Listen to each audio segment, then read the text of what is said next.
Once upon a time, Madame Chioma Nwodo walked into a room the way a storm walks into the sea. Not because she shouted, not because she begged people to notice her, she did not need to.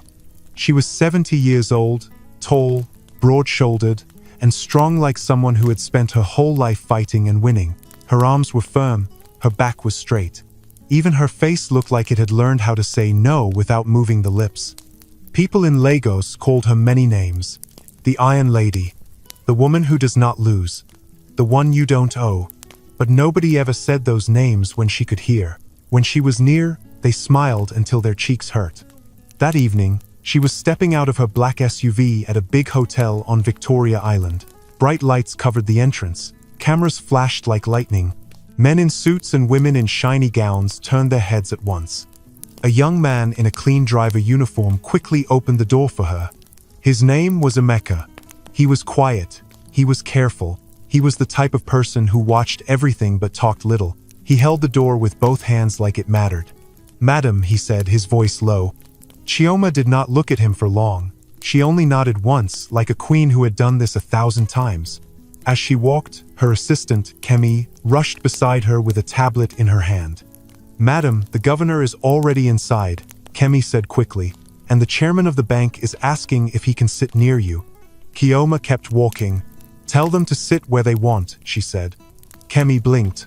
"But madam, the chairman—" "Did you not hear me?" Chioma asked, still not stopping. Kemi swallowed. "Yes, madam." They entered the hall. It was one of those rich events where the air smelled like perfume and money. Waiters moved around with trays. Soft music played. People laughed too loudly. The stage had a big screen showing Chioma's company logo, Nwodo Group, like it owned the whole room. When Chioma stepped in, the noise dropped a little. People straightened up. Some hurried to greet her. "Madam Chioma." "Madam, you look strong." "Madam, welcome." Chioma's smile did not reach her eyes. "Thank you," she said, shaking a few hands. Then a man with gray hair and a wide smile moved closer. He was one of her relatives, Chief Okafor. He always dressed like a man who wanted to look bigger than he was. "Big sister," he said warmly, holding her hand longer than needed. "Ah, you are looking younger every day." Chioma's eyes stayed on his face. "Is that so?" she asked. Chief Okafor laughed. "Of course, you are still strong, still ruling us." Chioma gently pulled her hand back. "I am not ruling anybody, I am working."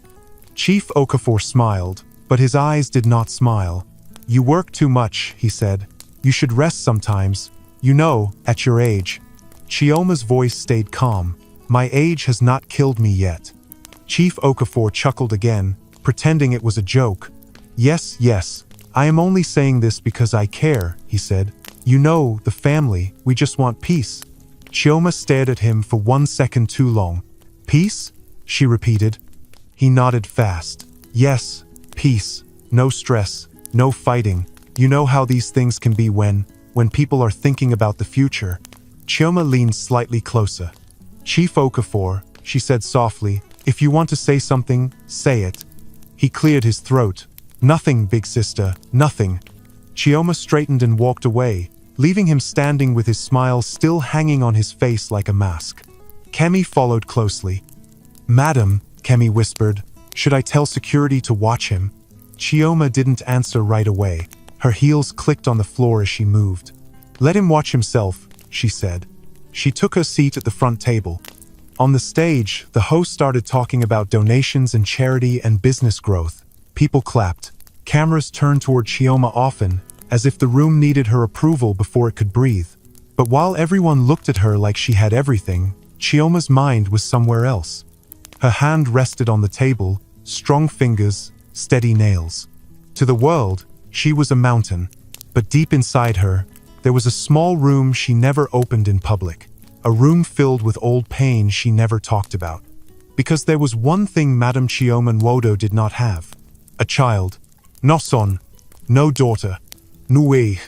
For many years, people had whispered about it. At first, she tried to ignore it. Then she learned to crush the whispers by becoming too powerful to mock. Still, some nights, the silence in her big house felt louder than the city outside. The host called her name. "Madame Chioma Nwodo, the pride of our nation, please say a few words." The crowd clapped harder. Phones came up. People leaned forward. Chioma stood up slowly. Her chair didn't scrape. She moved like she controlled even the sound. She took the microphone. The room went quiet. "My name is Chioma Nwodo," she began. "I did not come here to be praised. I came here because this country needs people who build, not people who talk." The crowd murmured with excitement. She continued, "If you want to help people, don't do it because cameras are watching you. Do it because you will still do it when nobody is watching." Some people clapped. Others nodded like they understood. Chioma's eyes moved across the room. She saw the smiles. She saw the fake kindness. She saw Chief Okafor watching her like a man counting money. Then something strange happened. A sharp pain climbed into her chest, quick and hard, like a hand squeezing her from inside. Chioma's face stayed calm, but her fingers tightened around the microphone. Kemi noticed at once. "Madam?" she whispered, rising from her chair. Chioma tried to breathe, but her breath came out thin. The lights in the hall suddenly looked too bright. The host chuckled nervously. "Madam, are you okay?" Chioma opened her mouth to speak, but the room tilted slightly. She blinked. The microphone slipped a little. Kemi rushed forward. "Madam, please sit." Chioma took one step back. Her knees did not shake, but her body refused to obey. For the first time in years, Madam Chioma Nwodo looked human. She turned her head slightly, as if searching for air. Then everything went quiet in her ears. She fell. People screamed. Chairs moved back fast. Someone shouted, "Call a doctor." Another voice yelled, "Bring water." Kemi knelt beside her, shaking. Madam Chioma, please open your eyes." Chief Okafor pushed through the crowd, pretending to be worried. "Ah, what is this? What is happening?" he said loudly.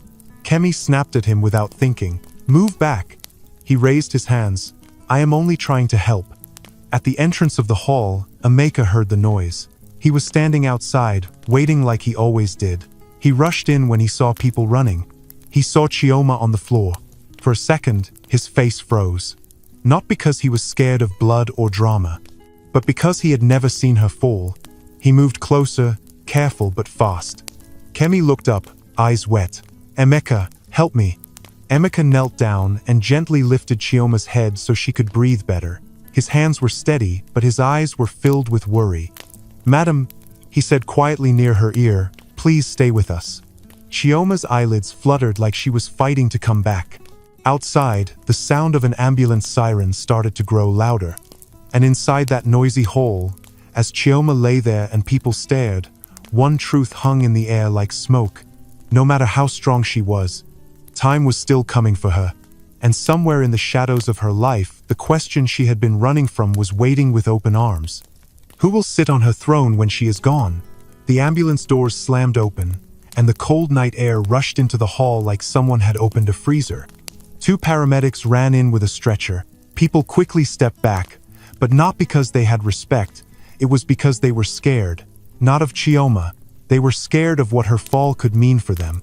Kemi was still kneeling beside Madam Chioma, her hands shaking. "She just fell," Kemi said fast. She was talking, then she held her chest, then she fell. "La." One paramedic bent close and checked Chioma's pulse. "Madam, can you hear me?" he asked. Chioma's eyes were half open, but she looked like she was somewhere far away. Emeka still held her head gently, supporting her the way he would support a heavy bag that must not touch the ground. Camille looked at Emeka. "Don't move her neck," she warned. "I won't," Emeka said, calm but tight.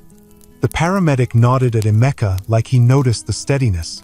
"Good," the paramedic said. "We'll lift her on 3. 1, 2, 3. They lifted Chioma onto the stretcher. Kemi stood up quickly and moved with them. Chief Okafor tried to step forward again with that fake worried face. "I will follow her to the hospital," he announced loudly as if he was the closest person to her on earth. Kemi turned and pointed at him. "You," she said, her voice low and sharp, "go back." Chief Okafor blinked. "What?" Kemi didn't even lower her finger.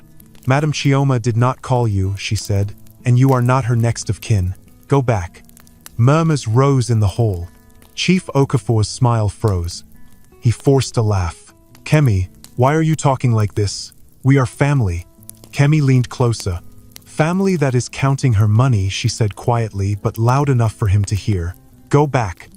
Chief Okafor's face tightened.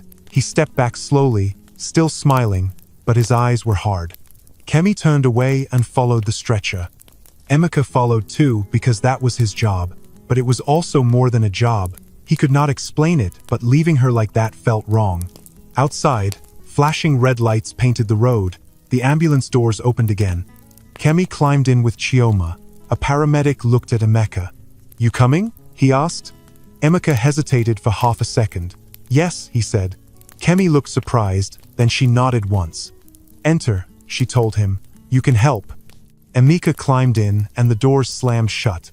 As the ambulance moved, Chioma's breathing sounded rough, like she was running even though she was lying down. Kemi sat beside her, holding her hand tightly. Madam, Kemi whispered, please don't do this. Please, not today. Chioma's eyes opened a little more. Her lips moved slightly. No voice came out. Kemi leaned in. What? Madam, what are you saying? Chioma's voice came out like a dry leaf. My file, she whispered. Kemi's face changed. Your file? Chioma swallowed with effort. The old one, she said. Not the new. Kemi nodded fast like she understood, but she looked confused too. Yes, madam, she said quickly. Yes, I will handle it. Emeka listened, pretending he did not hear, but he heard every word. The ambulance hit a small bump. Chioma winced. Emeka's hands tightened on the side rail of the stretcher. Kemi noticed. Emeka, she said, stay calm. I am calm, he replied, but his voice did not sound like a lie. It sounded like someone forcing himself to be calm. The paramedic checked Chioma again. Madam, any history of heart problems? He asked. Kemi answered quickly. She has a private doctor, Dr. Obinna. He knows everything. The paramedic nodded. We need her medical history now. Kemi's mouth opened, but nothing came out. Because in that moment, Kemi realized something heavy. Madam Chioma had money, power, and guards. But the one thing she did not have was a simple thing most people had. A husband, a child, a person listed as next of kin that everybody respected. Kemi's phone buzzed. It was already ringing from different numbers. She looked at the screen and hissed. They are calling already, she muttered. Emeka glanced at her. Who? He asked. Kemi didn't answer with names. She just said, people. Then she picked one call and put it on speaker for 1 second. A man's voice rushed out. Kemi, is it true? Is she dead?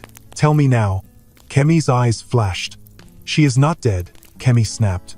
And stop calling me like you own her. The call cut. Emeka stared at Kemi like he was seeing the world of rich people clearly for the first time. Kemi noticed his look. You see? She said bitterly. They are not asking if she is okay. They are asking if they can take over. Emeka didn't know what to say, so he said the only honest thing. That is wicked, he said. Kemi nodded once, her mouth tight. Yes, she said. Welcome to her life. The ambulance reached the hospital. Nurses ran out with another stretcher. The doors opened, and the sounds of the hospital rushed in. Shoes squeaked on the floor. People shouted orders. Machines beeped. Chioma was rolled inside quickly. Kemi walked fast beside the stretcher. Make way, she shouted. This is Madam Chioma Nwodo. A nurse's eyes widened. The Madam Chioma? The nurse whispered. Yes, Kemi snapped. Now move. Doctors appeared like they had been waiting in the walls. One of them, a tall man with calm eyes and a deep voice, walked toward them. He wore a neat lab coat. His name tag read, Dr. Obinna. He saw Chioma and his face became serious. What happened? He asked. Kemi spoke fast. She was speaking at an event. She held her chest and collapsed. Dr. Obinna looked at Chioma closely. Chioma, he said, calling her name like he knew her well. Look at me. Chioma's eyes moved to him slightly. Dr. Obinna nodded, then turned to the nurses. Take her to emergency, he ordered. Now. As they moved, Dr. Obinna looked at Kemi. Any medicine change recently? He asked. Kemi swallowed. No, sir, nothing new. Dr. Obinna's eyes narrowed like he did not fully believe that, but he didn't fight it now. Who brought her? He asked. Kemi pointed at Emeka without thinking. Her driver. Dr. Obina glanced at Emeka. Name? He asked. Emeka. Emeka replied. Full name. Emeka Okori. Dr. Obina nodded. You are her driver? Yes, sir. Stay, Dr. Obina said. Don't disappear. Emeka looked confused. Why? He asked. Dr. Obina didn't explain fully. In case we need something, he said. Kemi pulled Emeka aside while the doctors took Chioma behind a door. Emeka, she said quickly, listen to me. You will wait here. Do not talk to anybody. If any person asks questions, you tell them to talk to me. Emeka nodded. Kemi's phone rang again. This time it was a video call. She stared at the screen and sighed. Chief Okafor, she muttered. She didn't pick. She walked away and typed a message instead. Emeka was left in the hallway alone, standing like someone who did not know where to put his hands. A nurse walked past him and then stopped. Are you family? She asked. Emeka shook his head. No, I am her driver. The nurse looked him up and down. You brought her in, she said. Yes? The nurse's voice softened a little. She's very important, she said. Emeka nodded. Yes. The nurse hesitated like she wanted to say more. Then she said, we might need blood. Sometimes things happen fast. Emeka's heart jumped. Blood? He repeated. She nodded. Do you know her blood type? Emeka shook his head. The nurse pointed down the hall. If they ask you, don't be scared, she said. Just answer. Emeka swallowed hard. He sat down on a plastic chair. It was cold and hard. It felt nothing like Chioma's car seats or her office chairs. It felt like the real world again. He rubbed his palms together, not because it was cold, but because he was trying to calm his thoughts. He thought of his own life. A small room behind the driver's quarters. A maîtresse. A fan that worked only when light came. A mother in Enugu who always said, my son, just keep going. 2 younger sisters, always asking him for money for school. He had taken this job because it paid better than most driver jobs. He told himself it was temporary, just a few years, save money, start something. But now the woman who paid his salary was fighting for breath behind that door. And the people calling her phone were not praying for her to live. They were waiting for her to fall for good. Emeka's phone buzzed. It was his mother calling. He stared at it. He wanted to pick, but he could not bring himself to say the words, my madam collapsed. So he let it ring. Then he raised his eyes and looked at the emergency door again. His voice came out in a whisper only he could hear. Madam, he said, please wake up. Emeka kept staring at the emergency door like his eyes could force it to open. Every few seconds, a nurse would walk by fast. Sometimes a doctor would speak in a low voice. Machines beeped behind the wall. The hospital smell was sharp, like strong soap mixed with fear. Kemi came back from a corner where she had been whispering into her phone. Her face looked tight, like she was holding back anger with both hands. She stopped in front of Emeka. You didn't move, she said. Emeka shook his head. You said I should not. Kemi nodded, then sat beside him. For a moment, she did not speak. She only watched people pass, like she was counting enemies. Emeka's phone buzzed again. His mother called again. He turned the screen down. Kemi noticed.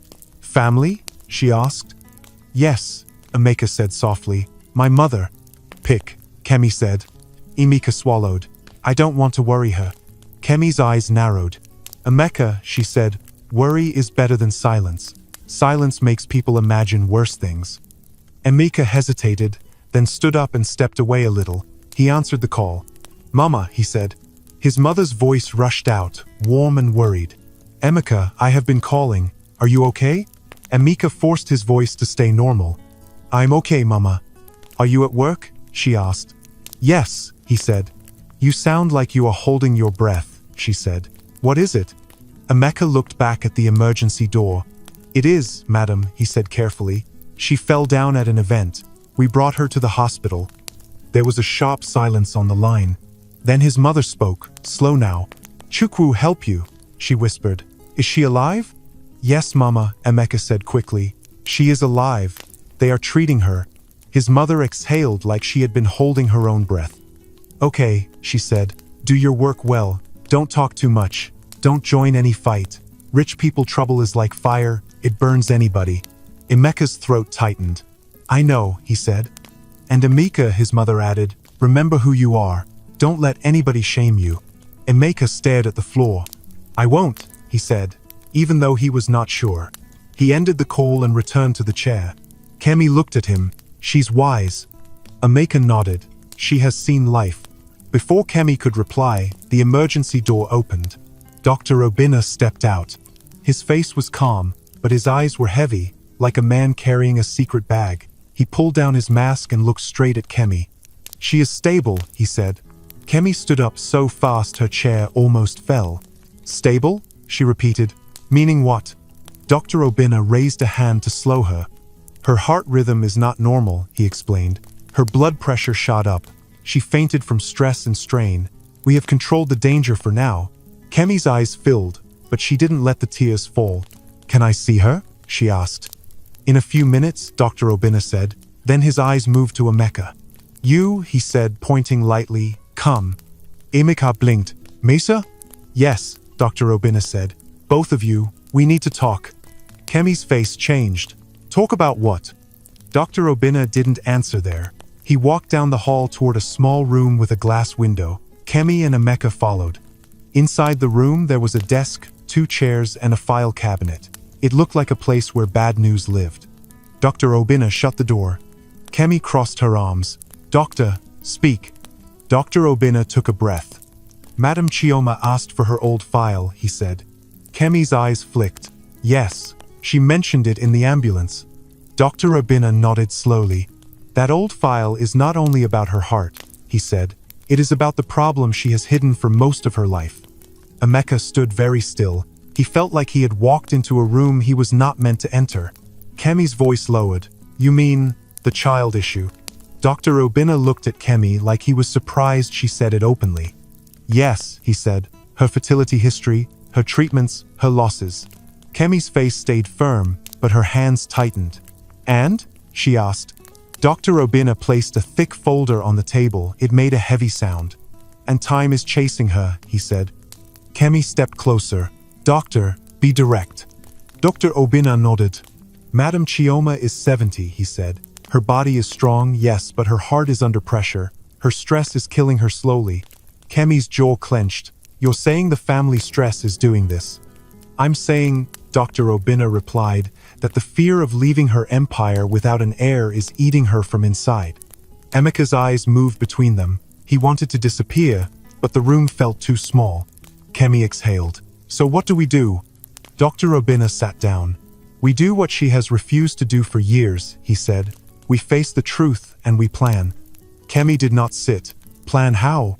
Dr. Obinna opened the file and pointed to several papers. Years ago, he said, Madam Chioma tried many medical options. Most failed, but there is one treatment she refused to complete. Kemi leaned in. What treatment? Dr. Obinna paused, choosing his words carefully, like he was speaking near a sleeping lion. A new fertility program, he said. High risk, very expensive, not common. It needs strict screening. Kemi's eyes narrowed. So why didn't she do it? Because it needs something, Dr. Obinna said. A very specific match. Kemi's voice sharpened. A match of what? Dr. Obinna tapped the paper. A genetic match, he said. The kind that makes the chance of success higher. Emeka's stomach turned a little. He still did not know why he was here. Kemi stared at the papers, then at Dr. Obinna. You're telling me she can still have a child? Kemi asked, almost like she didn't want to believe it. Dr. Obinna nodded once. There is a chance. Kemi's eyes widened. A real chance? A small one, Dr. Obinna said. But for her, it is the only door still open. Kemi swallowed. And the match? Dr. Obinna didn't answer right away. He looked at Emeka. Emeka felt his skin grow hot. Sir? Emeka asked, voice low. Dr. Obinna leaned back slightly in his chair. This is the difficult part, he said. Kemi followed his gaze to Emeka, and her eyes tightened like she finally understood why the doctor had called him. No, Kemi whispered. Dr. Obinna's voice stayed calm. Yes, he said. The match we found is Emeka. Emeka's mouth opened, but no words came out. Kemi stepped back like someone had pushed her. Doctor, she said, shaking her head, you must be joking. Dr. Obinna didn't move. "I am not joking," he said. "I checked the records. I ran the tests again after her collapse because something felt urgent. He is a rare match." Emeka's heart pounded so hard he could feel it in his ears. "Wait," Emeka said, confused and scared. "Match for what exactly?" Dr. Obinna looked him in the eye. "For the treatment to even have a chance," he said carefully, "for Madam to have an heir." Emeka took a step back until his shoulder touched the wall. "No," he whispered. "No, I am only a driver. Give me spoon on Dr. Obinna." "Do you know what you are saying?" she snapped. "Do you know what will happen if people hear this?" Dr. Obinna's eyes hardened. "That is why it must stay secret," he said. "If Madam succeeds, she protects her empire. If she fails, vultures will eat everything." Kemi's voice dropped into a cold warning. "Her family will never accept a poor man's blood inside that dynasty," she said. Dr. Obinna nodded slowly. "I know," he said. "That is why Madam has delayed for years. Pride, shame, fear." Emeka's hands trembled. "Why me?" he asked, almost like a child. Dr. Obinna didn't soften. "Because biology does not care about status," he said. "It only cares about match." Kemi pressed her fingers against her forehead. "This will destroy her name," she whispered. Dr. Obinna leaned forward. "Her name is already under attack," he said. "They are already circling her. Chief Okafor is already calling people. Investors will move money the moment they think she is weak." Kemi looked up sharply. "You're sure?" Dr. Obinna's voice became firm. "Kemi," he said, "if Madam dies without an heir, they will fight like hungry dogs. They will twist her will. They will enter her house. They will claim everything she built." Emeka swallowed hard, eyes wide. "And Madam?" he asked. "Does she know you are telling us this?" Dr. Obinna stood up. "She will know," he said, "because when she wakes, I will tell her the truth." Kemi's lips tightened. "And what if she refuses?" Kemi asked. Dr. Obinna stared at the file. "Then she will watch her life's work become a feast," he said, "and she will die with that pain." The room went quiet. Outside, a nurse walked past the glass, pushing a trolley. Life kept moving like nothing had happened. But inside that small room, Emeka felt like his simple life had just been pulled into a storm he never asked for. And before he could even breathe well, Dr. Obinna opened the door and said the words that made Emeka's stomach drop again. "Get ready," the doctor said. "She is waking up." Dr. Obinna moved fast down the hallway, and Kemi almost ran beside him. Emeka followed behind them, his legs heavy like someone had tied stones to his ankles. They entered a private hospital room. Madam Chioma lay on the bed with tubes on her hand, and a small machine blinking beside her. Her eyes were open now, not wide, not weak, just open enough to show she was back. Even in that bed, she still looked like Madam. Kemi rushed to her side. "Madam," Kemi said, trying to sound steady, "you scared us." Chioma stared at Kemi for a moment, then her eyes moved to Dr. Obinna. "Don't talk like a child," Chioma said in a dry voice. "I am not dead." Kemi let out a shaky breath. "Yes, Madam." Chioma's eyes moved again, and they landed on Emeka. She watched him like she was trying to remember where she had seen him. Then her eyebrows lowered slightly. "You," she said. Emeka stepped closer, careful. "Yes, Madam," he replied. "Why are you standing like that?" Chioma asked. "Did you steal something?" Emeka's mouth opened, then closed. "No, Madam," he said. Chioma huffed and faced the ceiling again. Dr. Obinna pulled a chair closer to the bed and sat down. "Chioma," he said gently but firm, "we need to talk." Chioma's eyes turned to him slowly. "If you want to scold me about stress, save it," she said. "I have heard that speech for 20 years. Dr. Obinna didn't smile. "This is not that," he said. Chioma's face changed, just a little. "Then speak," she said. Dr. Obinna took a breath and opened the thick folder he had brought. He placed it on his lap. "I went through your old records," he said. "The ones you asked for." Chioma's eyes sharpened. "Why?" she asked. "Because you collapsed," he replied. "And because you whispered about that old file in the ambulance. That means it is still on your mind." Chioma's fingers tightened on the bedsheet. "What did you find that I don't already know?" she asked. Dr. Obinna pointed at a page. "You have pushed your body too far," he said. "Your blood pressure is rising often, your heart is not happy, and the stress you carry is making it worse." Chioma turned her head away. I did not ask for a lecture, she said. Dr. Obina didn't back down. This is not a lecture, he said. This is a warning. Chioma's voice became cold. Doctor, don't talk to me like I am one of your younger patients, she said. I pay you well. Kemi opened her mouth to beg Chioma to calm down, but Dr. Obina raised his hand. Chioma, he said, listen to me. Chioma looked back at him, annoyed. What? She snapped. Dr. Obina lowered his voice. You are not scared of death, he said. You are scared of dying without an heir. The room went still.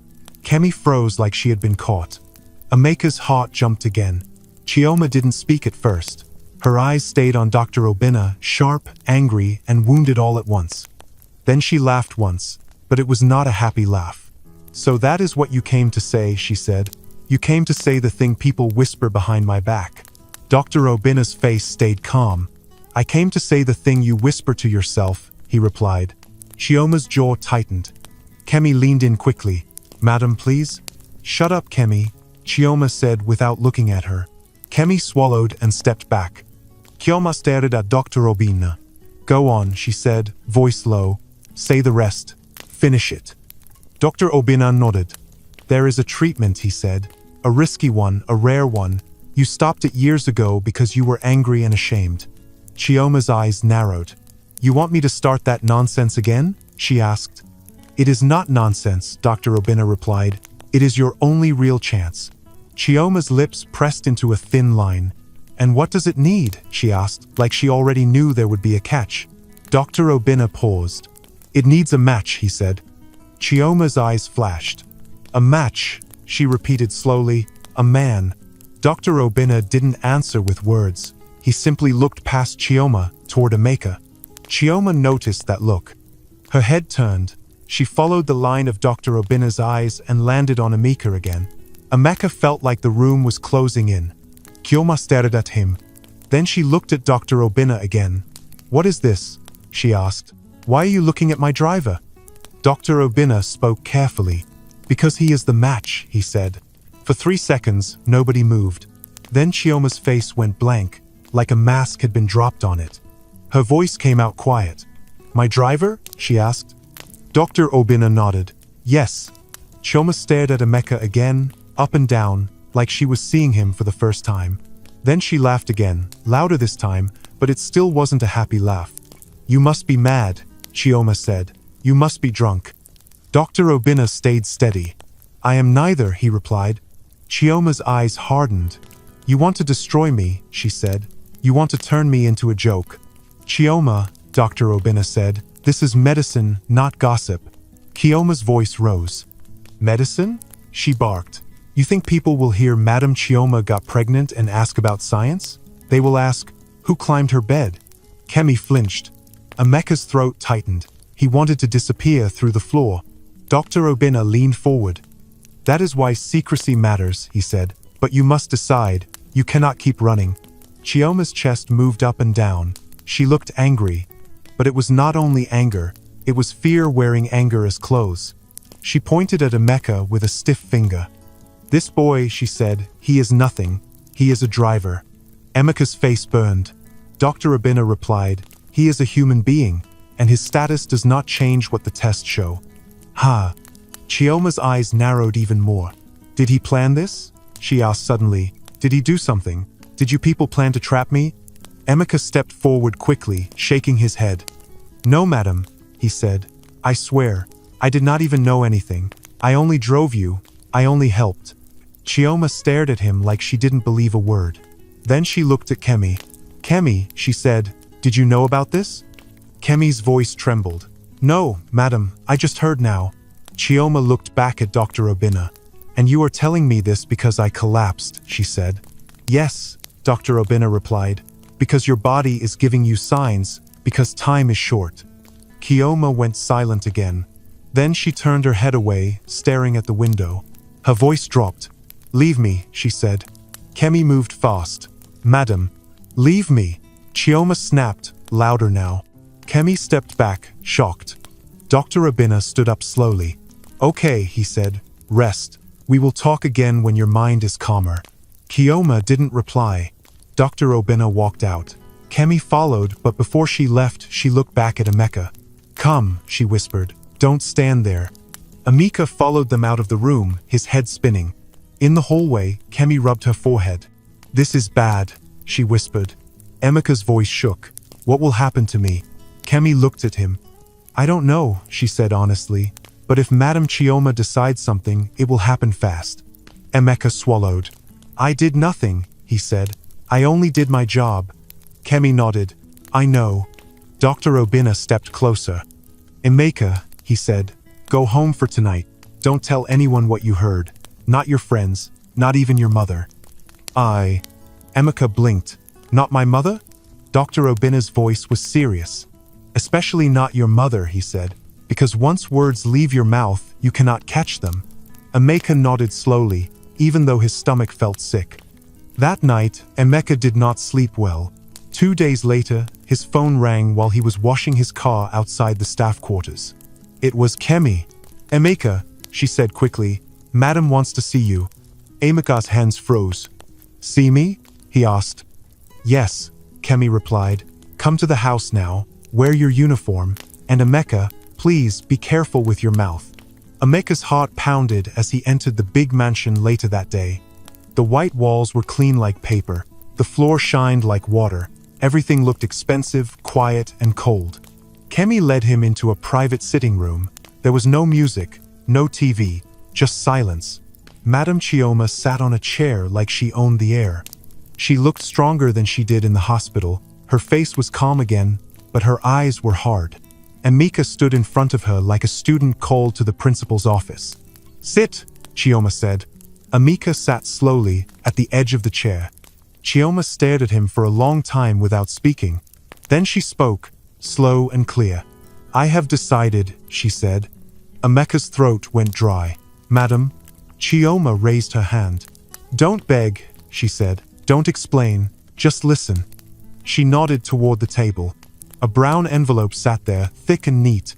Emeka stared at it. "What is that?" he asked.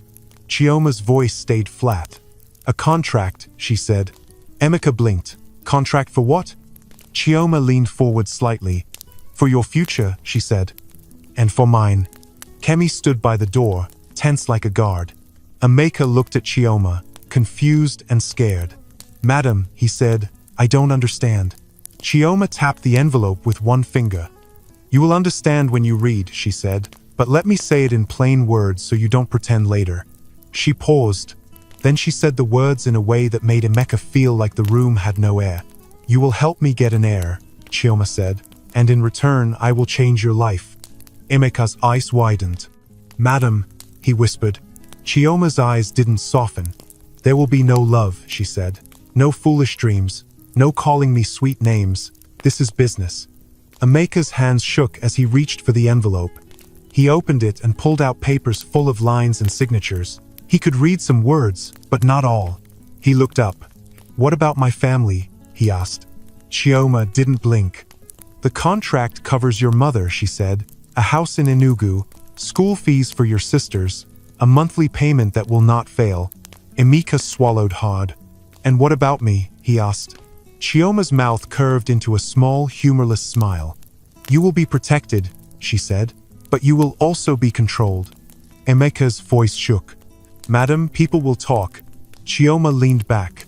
"People already talk," she said. "Let them choke on it." Emeka stared at the papers again.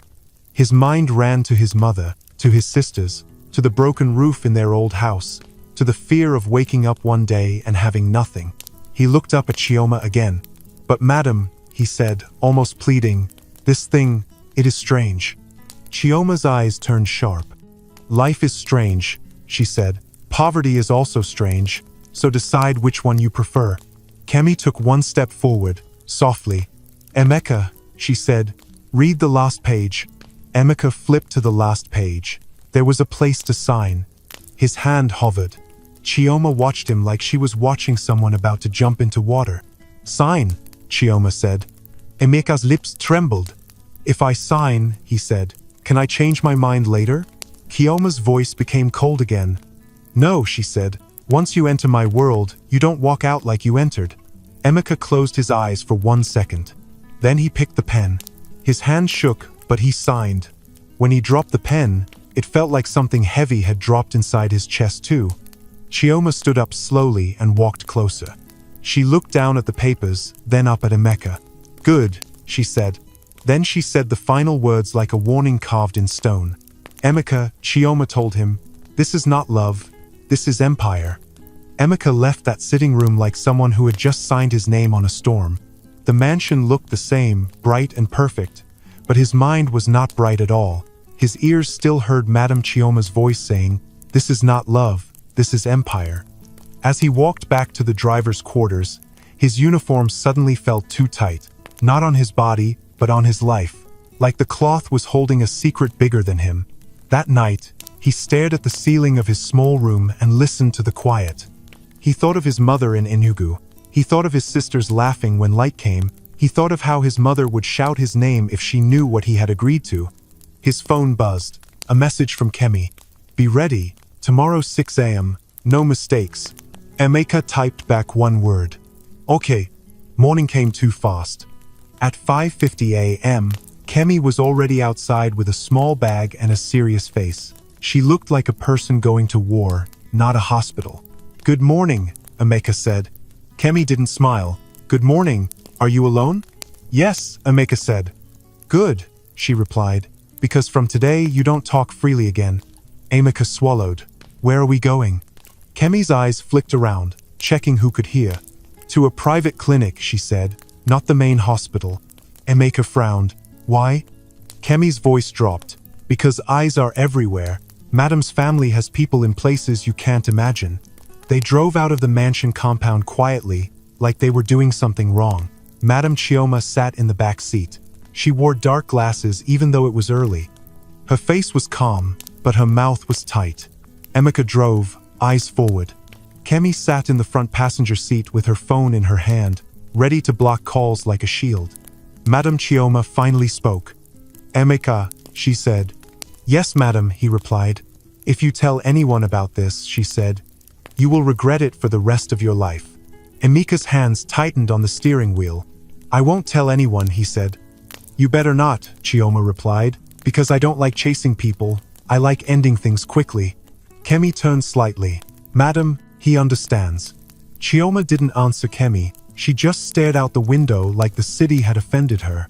They arrived at a tall building with no big sign, only a small gate and a calm security man. The place looked clean and quiet, like it didn't want to be noticed. Inside, Dr. Obinna was waiting with 2 nurses. He looked prepared, like he had not slept. "Madam Chioma," he greeted.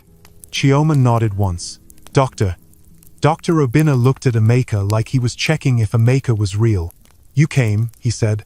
Emeka's voice was low. "Yes, sir." Dr. Obinna pointed down the hall. "This way," he said. They entered a private room. It had soft lights and a bed, but it felt more like a lab than a place of rest. Dr. Obinna opened a file and spoke like a man who wanted no drama. "Madam," he said, "we start the preparation today." Chioma sat down slowly. "How long?" she asked. Dr. Obinna didn't sugarcoat it. "Weeks," he said. "Your body needs to be ready. We must monitor your heart. We must watch your blood pressure every day." Chioma's mouth curved into a small, hard smile. "I have survived worse," she said. Dr. Obinna looked her in the eye. "Not like this," he replied. "This is different. This is your body being asked to do something it hasn't done in decades." Chioma's smile disappeared. "Are you scared?" she asked. Dr. Obinna shook his head. "I am careful." Then he turned to Emeka. "And you," he said, "you will also be tested." Emeka stiffened. "Tested how?"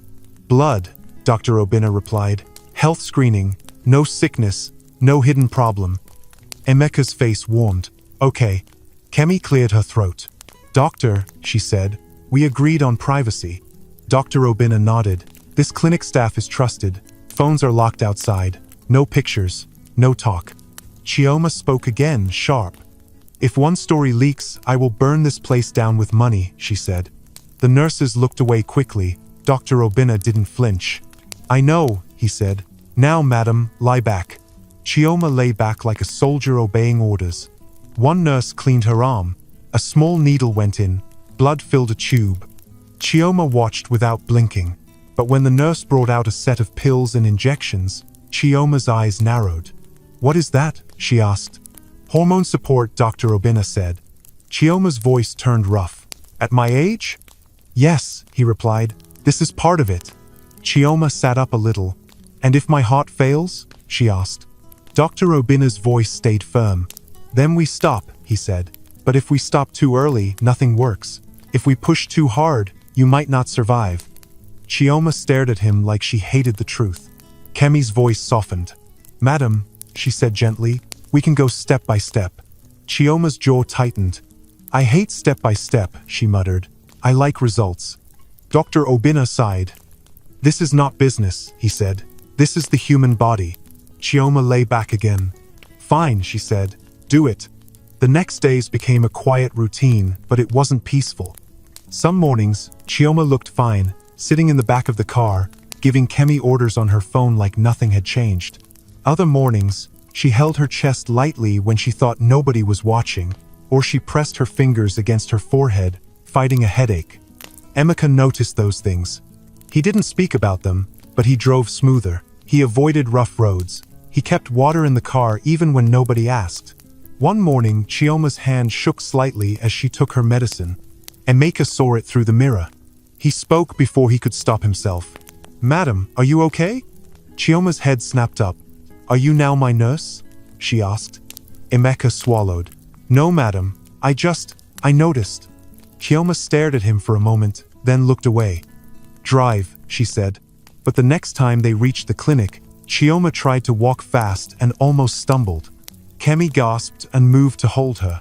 Before Kemi even touched her, Emeka was already at the door, steadying Chioma's elbow carefully. Chioma froze, like she hated being helped. Emeka's voice came out low. "Sorry, madam," he said. "I didn't want you to fall." Chioma pulled her arm back, but not harshly. "Don't touch me again in front of people," she said. Emeka nodded. "Yes, madam." When they got inside, Dr. Obina checked her blood pressure and frowned. "This is high," he said. Chioma glared at him. "So bring it down." Dr. Obina shook his head. "You can't talk to your body like it is your staff," he said. Chioma leaned forward, eyes sharp. "Doctor," she said, "don't forget who pays you." Dr. Obina didn't blink. "And don't forget," he replied, "who is trying to survive." Chioma went quiet. That evening, Emeka returned to the driver's quarters and found his girlfriend waiting near the gate. Her name was Amara. She was pretty and loud in a way that made Emeka feel less alone sometimes. But today, her smile was too forced. "Emeka," she called, walking to him. Emeka paused. "Amara, what are you doing here?" Amara crossed her arms. "I came to see you," she said, "but you have been dodging me." Emeka sighed. "I've been busy." "Busy how?" she asked quickly. "You used to call me at night. You used to answer my messages. Now you are always busy." Emeka looked around. "Not here," he said. "Let's talk later." Amara stepped closer, lowering her voice but making it more dangerous. "Emeka," she said, "I hear things." Emeka's stomach tightened. "Hear what?" Amara's eyes narrowed. "I hear madam is always moving," she said. "Private hospital, private clinic, strange hours." Emeka forced his face to stay normal. "She's sick," he said simply. Amara tilted her head. "Sick?" she repeated. "Or hiding something?" Emeka's voice became firm. "Amara," he said, "don't start this." Amara scoffed. "So you won't tell me?" she asked. "You want me to just watch you change?" Emeka stepped closer, keeping his voice low. "I am trying to survive," he said. "Don't make it harder." Amara stared at him for a long second, then stepped back slowly. "Fine," she said, "but if I find out you are doing something dirty, don't blame me for what I do." She walked away, leaving Emeka standing there with his heart beating too fast. Across town, in a different big house, Chief Okafor sat with two of Chioma's relatives. One of them whispered, "She collapsed in public. That means the end is near." Chief Okafor's mouth curved into a thin smile. "Not yet," he said, "but we will be ready." Back at the mansion, Chioma sat alone in her private room, holding her medicine cup. Her muscles looked strong, but her eyes looked tired. Kemi entered quietly. "Madam," Kemi said, "the clinic says you should rest tomorrow." Chioma didn't look up. Tell them I will rest when I have what I want, she said. Kemi hesitated. And madam, she added softly, people are watching. Your family is asking questions again. Chioma finally raised her eyes. Let them ask, she said. Soon they will get an answer that will shock them. Kemi swallowed. Outside, Emeka sat on his bed, staring at his hands like they belonged to someone else. Because now, it was no longer just a contract on paper. The preparation had started, and the secret was no longer sleeping. It was waking up, little by little, inside a world full of hungry eyes. The leak did not come like thunder. It came like a whisper, quiet, slow, dangerous. It started on a Monday morning when Kemi's phone buzzed nonstop while she was still brushing her teeth. She ignored the first call, ignored the second. By the fifth, her chest felt tight. She wiped her mouth and picked up. Hello? A voice rushed in. Kemi, is Madam pregnant? Kemi froze. Who is this? She asked sharply. But the call ended. Her phone buzzed again. Another number. Kemi, a woman's voice said, trying to sound friendly. We heard Madam has been visiting a fertility clinic. Is it true? Kemi's heart dropped into her stomach. Who told you that? She snapped. The woman laughed nervously. So it's true? Kemi ended the call and threw the phone on the bed. No, she whispered. No. Downstairs, Madam Chioma sat at the dining table, drinking tea like it was any normal morning. She looked calm, but Kemi knew that calm. It was the kind that came before fire. Kemi walked in slowly. Madam, she said. Chioma didn't look up. You look like someone who has seen a ghost. How? Kemi swallowed. Someone is talking.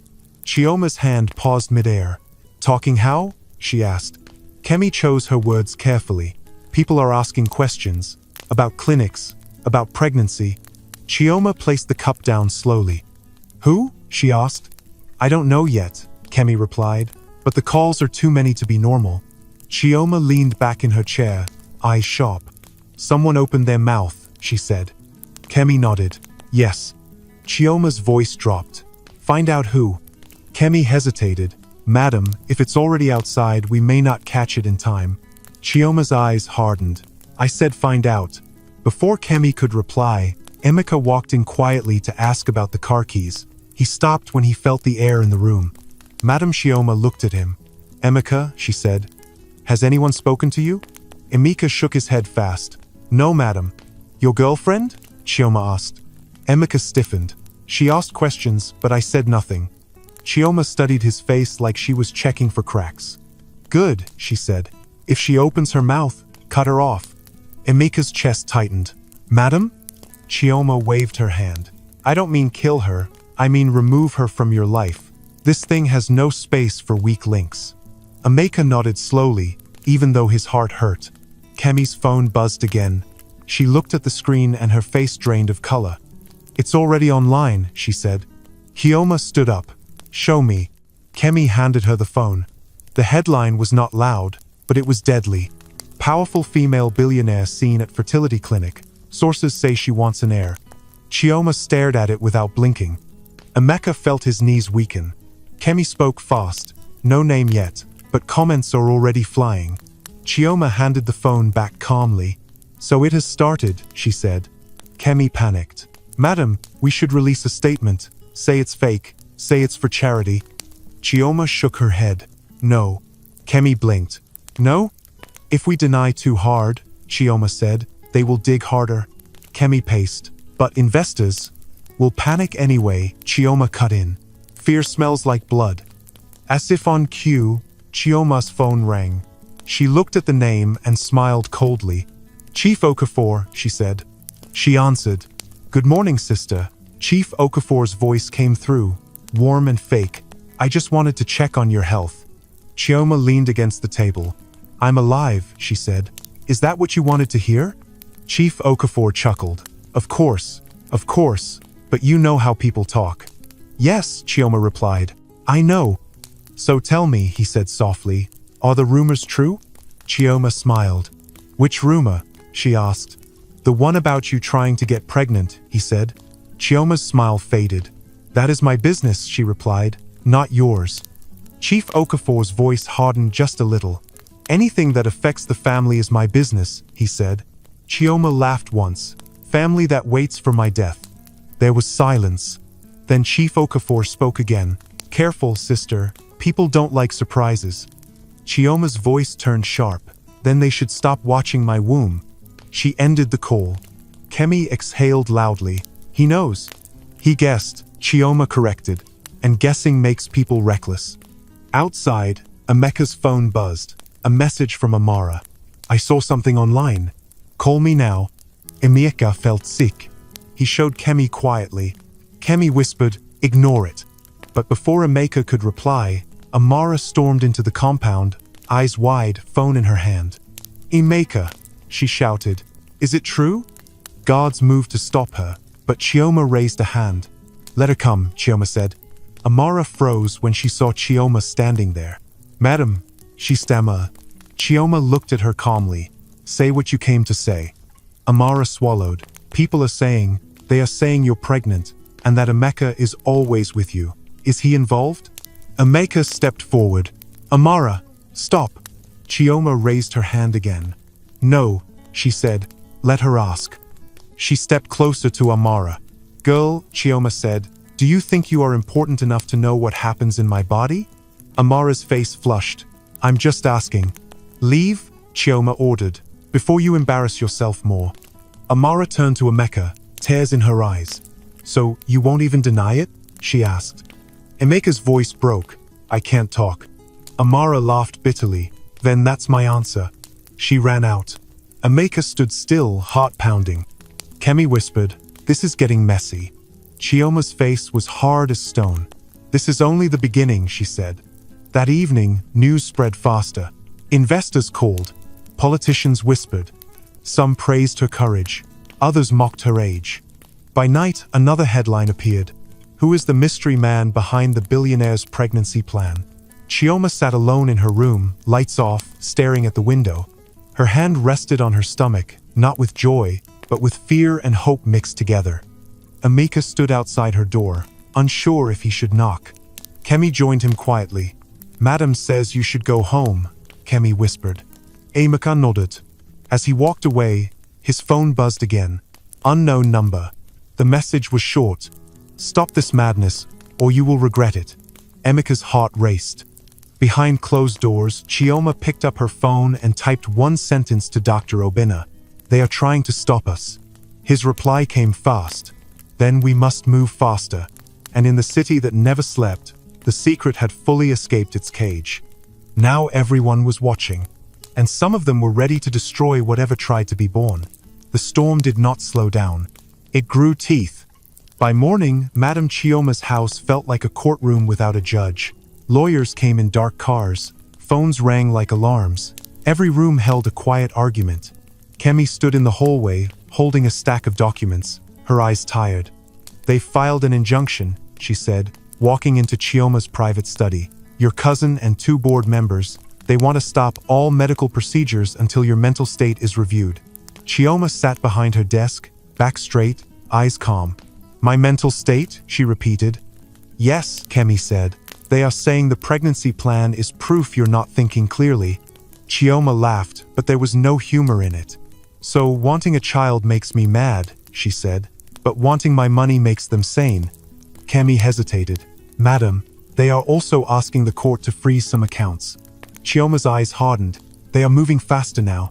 Outside the study, Emeka stood quietly, pretending not to hear, but every word hit him like a slap. Kemi lowered her voice. The doctor says the treatment worked. 1. Chioma's fingers stopped moving. Say that again, she said. Kemi smiled for the first time in days. Your body responded. It's early, but it worked.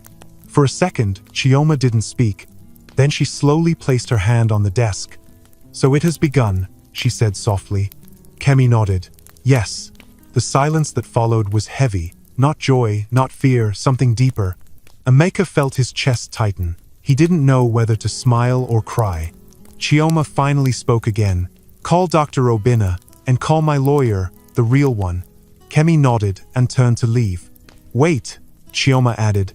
Kemi stopped. Bring Emeka in, Chioma said. Kemi looked at Emeka, then stepped aside. go." Emeka entered the study slowly. The room smelled like old books and power. Chioma looked at him for a long moment.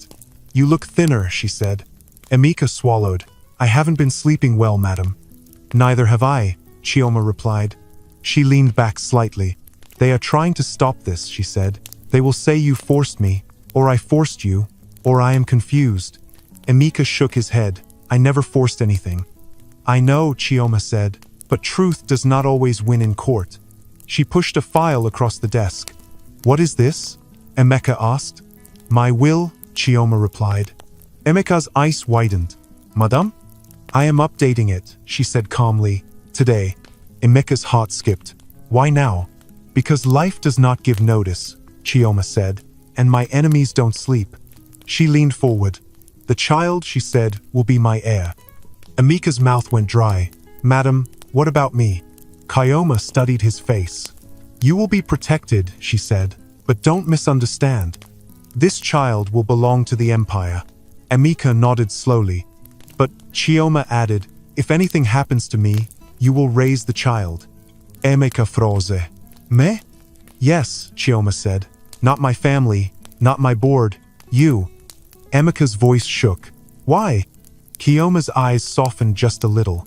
"Because you don't look at my money when you look at me," she said. "You look at my face." Emeka didn't know what to say. Before he could speak, Chioma's phone rang again. Kemi rushed back in. "Madam," she said, breathless, "the court hearing is set for next week." Chioma nodded. "Good." "And," Kemi added carefully, "the doctor says your blood pressure is high again." Chioma waved it off. "I will survive." Dr. Obinna entered without knocking, his face serious. "Chioma," he said, "we need to talk." She turned to him. "Speak."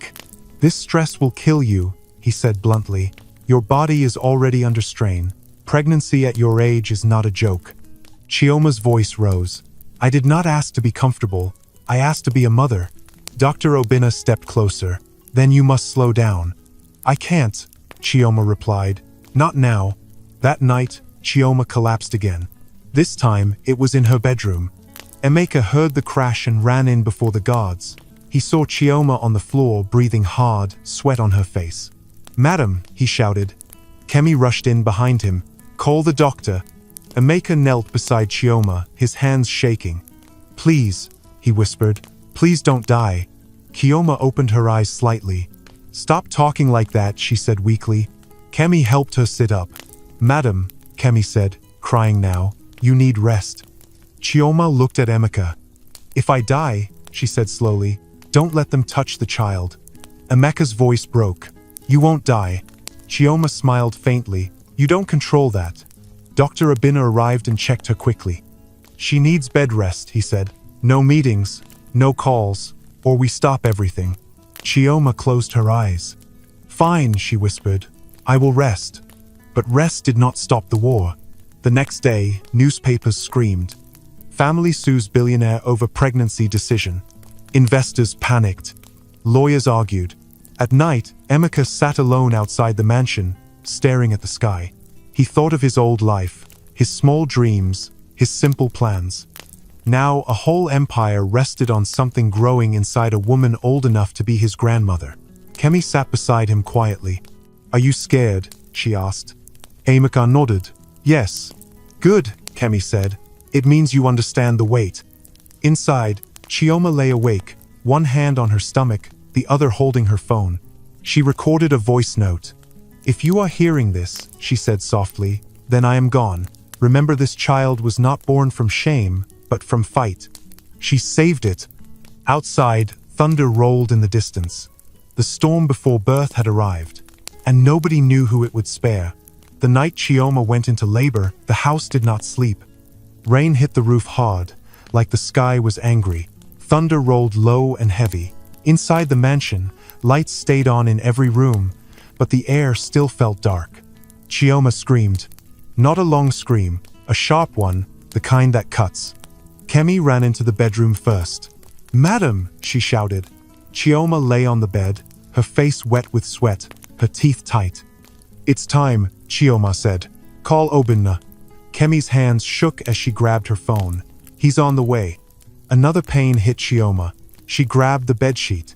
"Don't let them win," she said through clenched teeth. Outside the room, Emeka stood frozen. A guard looked at him. "You should wait outside." Emeka shook his head. "I'm not leaving." The guard hesitated, then stepped aside. Downstairs, cars began to arrive. Black cars. Men in suits stepped out. Lawyers, board members, Chief Okafor himself. "They say she's in labor," one man whispered. "If she dies," another replied, "everything changes tonight." Upstairs, Dr. Obinna rushed in, rain still on his coat. "Chioma," he said, moving fast, "listen to me." Chioma's eyes locked on his. "Save the child." Dr. Obinna didn't answer right away. "I'll do my best," he said. That was the truth, nothing more. Hours passed like years. Emeka sat on the floor outside the room, his back against the wall. His hands were locked together. He didn't pray out loud, he just breathed. At one point, the screaming stopped. Too suddenly. Emeka stood up. "What happened?" he asked. Kemi came out, her face pale. "Complications," she said. "Her heart is weak." Emeka felt the world tilt. Inside the room, machines beeped faster. Dr. Obinna spoke sharply. "We're losing her pressure."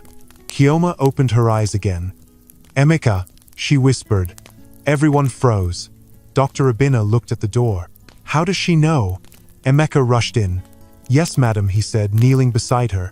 Chioma looked at him, really looked at him. "If I don't make it," she said, "remember what I told you." "La." Emeka's voice broke. "You will make it." Chioma smiled weakly. "You still lie badly." Another long beep. "Now," Dr. Obinna shouted. Outside, Chief Okafor paced. "If she dies," he said, "we move immediately." A lawyer nodded. "Papers are ready." Then a sound cut through everything. A cry. Small, sharp, alive. Inside the room, a nurse shouted, "The baby is breathing." Emeka dropped to his knees. "What about madam?" Kemi asked, her voice shaking. Dr. Obinna didn't answer at once. Seconds felt like knives. Finally, he spoke. "She's stable," he said. "For now." Kemi covered her mouth and cried. Emeka didn't move. He just stared at the floor, like if he looked up, it might disappear. Downstairs, the doors stayed closed. The men in suits waited. No one came to tell them anything. Upstairs, Chioma lay still, her chest rising slowly. The baby cried again, louder this time. Dr. Obinna placed the child gently in a warmer. Emeka stepped closer, afraid to breathe. "That," Dr. Obinna said quietly, "is the air." Emeka nodded, tears falling without sound. Outside, the rain slowed. Inside the mansion, nothing was settled. Chioma lived. The child lived. And the empire stood on the edge of a new war. The throne was no longer empty. But who would sit on it?